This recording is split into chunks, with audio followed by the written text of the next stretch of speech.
سے بھی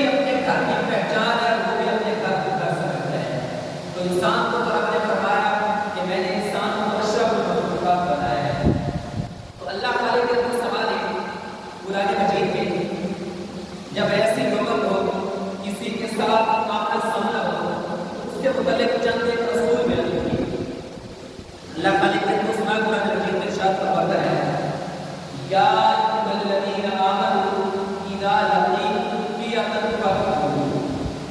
پہلی چیز یہ بتائی کہ جب تمہارا مقابلہ کسی فوج سے ہو کسی دشمن سے ہو تو سب سے پہلا جو ارشاد فرمایا وہ فرمایا ثابت کرنا. اگر ثابت کرنا ہوگے تو کامیابی تمہارے ہاتھ مقدر ہونے. اگر تم پھسل گئے کہیں ڈگمگا گئے تو کہیں نہ کہیں آپ کو نقصان اٹھانا پڑے گا. ہمیں سیرت تاریخ حدیث میں سے کئی مثالیں ملتی ہیں. جنگوں میں دیکھ لیجیے کہ چند ایک صحابہ کرام نے وہ بھی کوئی حکمت تھی علماء نے لکھا ہے اس میں بھی رب کی طرف سے کوئی حکمت ہوگی جو کہ رب جو فرماتا ہے فیصلہ فرماتا ہے جو فرماتا ہے وہ فرماتا ہے کرتا ہے. چند ایک صحابہ کرام نے حضور نے حکم کی نافرمانی کی تو اللہ رب العزت نے بظاہر کچھ نقصان ضرور دکھایا تاکہ صحابہ کو اب قیامت تک آنے والی نبی کریم صلی اللہ علیہ وسلم کی امت کو یہ احساس ہو کہ اگر کامیابی ہے تو اللہ اور اس کے رسول کے فضل پر ہے. دوسرا ارشاد فرمایا کہ دوسرا جو کام کرنا ہے فرمایا وَاذْكُرُوا كَثِيرًا لَعَلَّكُمْ تُفْلِحُونَ. کثرت سے اللہ کا ذکر کرنا ہے. جب کبھی ایسا معاملہ ہو جائے تمہارا مقابلہ دشمن سے ہو جائے کوئی بھی دشمن ہو وہ انڈیا ہو وہ آج فلسطین ہو اسرائیل کا معاملہ ہو وہ کشمیر کا معاملہ ہو اللہ تعالیٰ نے اس زمانے کا اصول بیان کروا دیا کہ اس کے بعد آپ نے کثرت سے اللہ کا ذکر کرنا ہے کامیابی ہمارے بدل. اور تیسرا فرمایا وَأَطِيعُوا اللَّهَ وَرَسُولَهُ. اللہ اور اس کے رسول کی بات کرنا ہے. اگر کامیابی چاہتے ہو سب سے بڑا جو کام ہے وہ یہ کہ اللہ اور اس کے رسول کی بات کرنی ہے. اب دیکھیے یہاں نبی مکرم صلی اللہ علیہ وسلم کی وطن کے ساتھ بات دیکھیے.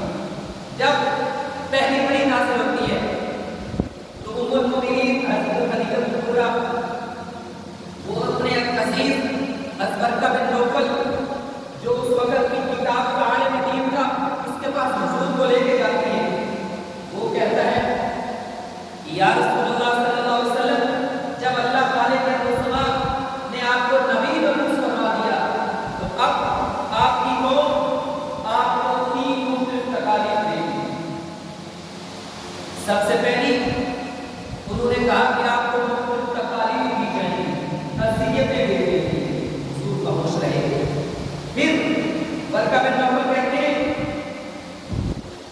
کہ آپ کی تکذیب کرے گی آپ کی قوم ہی آپ کو جھوٹا کہے گی تکذیب کرے گی. اور اس کی مثال دیتی ہے کہ حضور نے کھڑے ہو کے کہا کیا میں آپ کو کہوں کہ اس پہاڑ کے پیچھے سے کوئی آ رہی آواز مان جاؤ. رسول نے کہا مان جائیے آپ سچے ہیں. لیکن جب حضور نے اعلان فرمایا کہ اللہ بعد اللہ شریک ہے اور میں اس کا نہیں ہوں تو سب لوگوں نے دیکھا کہ وہ جو اپنے بنے ہوتے دین دشمن بن گئے. اور تیسرا انہوں نے کہا کہ اللہ نے آپ کو جب نبی بنایا ہے تو آپ کو تیسری تکلیف یہ دی جائے گی کہ آپ کو اپنے وطن سے نکال دیا جائے گا. جب یہ جملہ کہا تو رسول اکرم صلی اللہ علیہ وسلم نے فرمایا کیا وہ مجھے میرے وطن سے نکال دیں گے. تو اس سے وطن کی محبت کا اندازہ ہوتا ہے کہ پہلے 2 باتیں بتائیں تو حضور خاموش رہے. جب تیسری بات آئی تو حضور نے فرمایا کیا وہ مجھے وطن سے نکال دیں گے. اور پھر جب ہجرت کا وقت آیا تو حضور صلی اللہ علیہ وسلم نے مکہ مکرمہ سے مخاطب ہو کر فرمایا ہجرت کے وقت کہ اے مکہ تو کتنا پاکیزہ شہر ہے اور مجھے کتنا محبوب ہے. اگر میری قوم تجھ سے نکالنے پر مجھے مجبور نہ کرتی تو میں کبھی بھی تیرے سوا کہیں اور نہ کرتا. تو یہ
دنیا نے تو چونکہ وہ کافر ہیں انہوں نے یہ نہیں دیکھا تھا.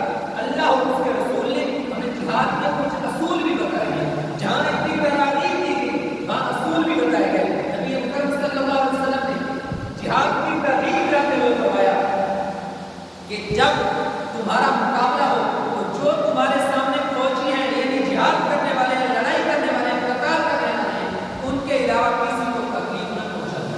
اور فرمایا عورتوں کو, بچوں کو, بوڑھوں کو کچھ نہ کہنا. تو یہ تو انڈیا کا بزدلانہ کام ہے. انہوں نے آبادیوں پر جہاں فوج نے دیوار حملہ کیا, ہمارا اسلام یہ اجازت نہیں دیتا. اسی وجہ سے آپ نے دیکھا کہ ہماری پاک فوج اس کو سلام ہے, اس نے ایک طریقہ کار کے مطابق اللہ اور اس کے رسول کے حکم کے مطابق فوج کو کے جہاد کو نقصان پہنچایا, ان کی نہتی عوام کو کوئی نقصان نہیں پہنچایا. اب یہ تو چل رہا ہے, لیکن ہماری کیا ذمہ داری ہے, ہماری کیا خواہش ہونی چاہیے؟ ہماری خواہش یہی ہونی چاہیے کہ مومن اس کے مطلوب کیا ہے, شہادت ہے مطلوب و مقصود مومن نہ بالے بنے تو دوسری جو ہے بات کا پڑھی اس میں اللہ تعالیٰ یہی فرماتا ہے بلا تقولوا لمن يقتل في سبيل الله اموات بل احياء ولكن لا تشعرون. کہ جو اللہ کی راہ میں شہید کیے جائیں, اللہ کی راہ میں قتل کیے جائیں, انہیں مردہ نہ کہو, وہ تو زندہ ہے لیکن تم شعور نہیں رکھتے. دوسری آیت میں رب ارشاد فرماتا ہے کہ ان کو مردہ گمان ہی نہ کرو, وہ زندہ ہے. اور شہید کا مقام و مرتبہ کیا ہے یہ ذرا قرآن اور حدیث کا مطالعہ کر کے دیکھیے تو ہر بندے کو یہی خواہش ہوگی اور کرنی بھی چاہیے. حضور نے ارشاد فرمایا کہ اگر کوئی بندہ یہ خواہش کرتا ہے کہ اللہ مجھے شہادت کی موت دے, تو اگر کہ اسے شہادت کی موت نہیں آتی, وہ گھر میں بھی کرتا ہے تو اللہ رب العزت اس کو ضرور شہادت کا مقام ضرور کرتا ہے. تو ہم میں سے ہر ایک کے دل میں یہ تمنا ہونی چاہیے کہ اللہ رب العزت ہمیں بھی شہادت کو مقام کرتا ہے. صحابہ کی زندگی پڑھنے نہیں, جب حضرت عمر بن خطاب کو لوگوں نے اس نے خنجر مارا تو آپ نے یہی بیان فرمایا, آپ نے فرمایا میں کامیاب ہو گیا, مجھے ناکام نہ سمجھو, بلکہ کامیابی یہی ہے کہ میں اللہ کی راہ میں شہید ہو گئی, یہی کامیابی ہے. صحابہ کی زندگیاں پڑھ کے دیکھیے. میں ایک واقعہ پڑھ رہا تھا, جب ایک صحابی رسول تھے, جب نبی اکرم صلی اللہ علیہ وسلم نے شہید کا مقام و مرتبہ بیان فرمایا تو وہ کھجور کھا رہے تھے.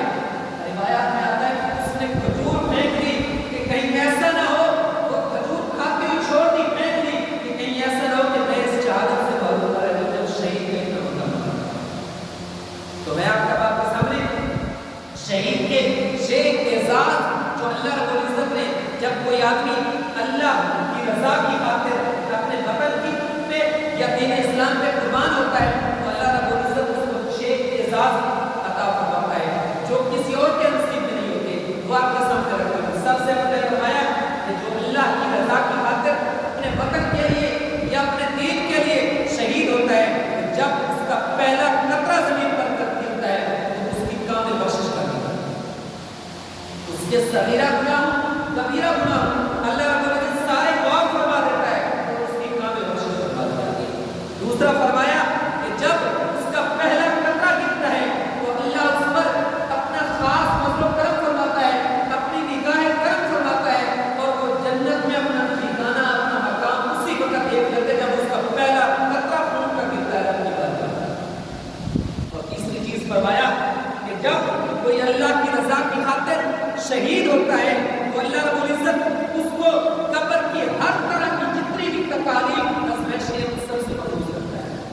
ہر بندہ یہ چاہتا ہے کہ میں قبر کے عذاب سے, قبر کی تکالیف سے بچ جاؤں. تو اللہ کے پیارے حبیب نے فرمایا اگر یہ خواہش ہے تو یہ آرزو رکھو, اور اگر موقع آئے تو اپنے آپ کی جان دے دو اور شہید ہو جاؤ تو اللہ رب العزت آپ کو قبر کی ساری تکالیف مصیبتوں سے نجات دے گا. چوتھی چیز بیان فرمایا جو اللہ کی راہ میں شہید کیا جاتا ہے تو قیامت کی ہولناکی, جسے فزع الاکبر کہا گیا, قیامت کی ہولناکی کے متعلق نبی اکرم صلی اللہ علیہ وسلم نے فرمایا کہ جب قیامت کی ہولناکی اتنی ہے کہ جو بچہ ہوگا وہ اس ہولناکی کی وجہ سے پورا ہو جائے گا, اتنے سخت ہولناکی ہوگی. فرمایا جو عورت اپنے بچے کو دودھ پلا رہی ہوگی, حالانکہ ایسا ہوتا نہیں